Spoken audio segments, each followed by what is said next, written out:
அறிவோம், அறிவை அறிவோம்.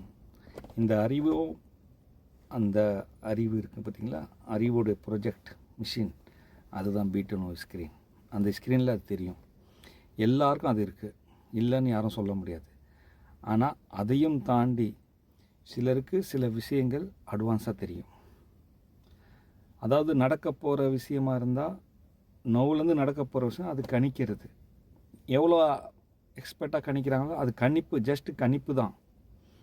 அதே மாதிரி பிக் பேங் தியரிக்கு முன்னாடிந்து இப்போ வரைக்கும் எல்லாமே பதிவாயிட்ருக்கு.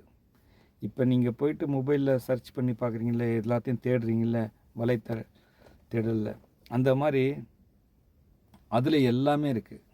ஆனால் யாருக்கு என்ன தெரியணுமோ, யார் எதில் அதிகமாக தியானம் கொடுக்குறாங்களோ அதுதான் அவங்களுக்கு மெயினாக தெரியும். உங்களுக்கு கூட அனுபவத்தில் திடீர்னு ஒரு யோசனை அப்படின்ற மாதிரி, அப்போ நீங்கள் சில விஷயங்களை கற்பனை பண்ணுவீங்க. நடந்து முடிஞ்ச விஷயமா இருந்தாலும் சரி, நடக்க போகிறதா இருந்தாலும் சரி. இது எல்லாமே அந்த பீட்டனோ ஸ்க்ரீன் செய்கிற வேலை தான். அதை தான் நான் பீட்டனோ ஸ்க்ரீன்னு சொல்கிறேன்.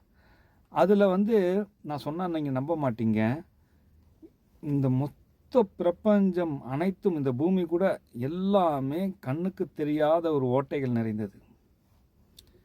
இது எப்படின்னா, இந்த பூமியிலேருந்து அந்த 9ஆம் பார்வை, 9ஆம் அறிவுன்னு சொல்கிறாங்கள, நான் 10 அறிவுன்னு சொல்கிறதுல 9ஆம் அறிவு முழு பார்வை.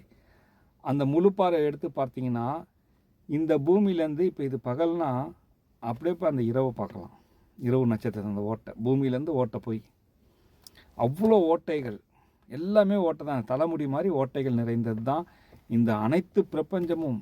நீங்கள் ஒரு இரும்புன்னு பார்க்குறீங்க, அதில் ஓட்டை இல்லைன்னு நினைக்கிறீங்க, அதுலேயும் ஓட்டை தான், கண்ணுக்கு தெரியாத ஓட்டை அது. அதில் அது எப்படி அதில் ஒலிகள் பயணம் பண்ணுது, அப்படி அந்த பீட்டனோ ஸ்க்ரீனில் தெரியறது சொல்கிறான்.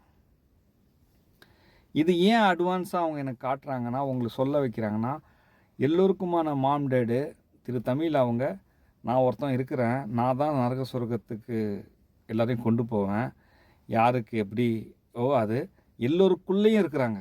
நீங்கள் நல்லது செஞ்சாலும் சரி, கெட்டது செஞ்சாலும் சரி, நீங்கள் எப்படி வாழ்ந்தாலும் அவங்க உங்களை பதிவு பண்ணிகிட்டு இருக்காங்க. சரிங்களா? அப்படின்ற ஒரு விஷயம் நான் சொல்கிறேன்னா, மறுமை ஒன்று இருக்குது, நரகம் சொர்க்கம் இருக்குது. அப்போ நீங்கள் என்னை எப்படி நம்புவீங்க?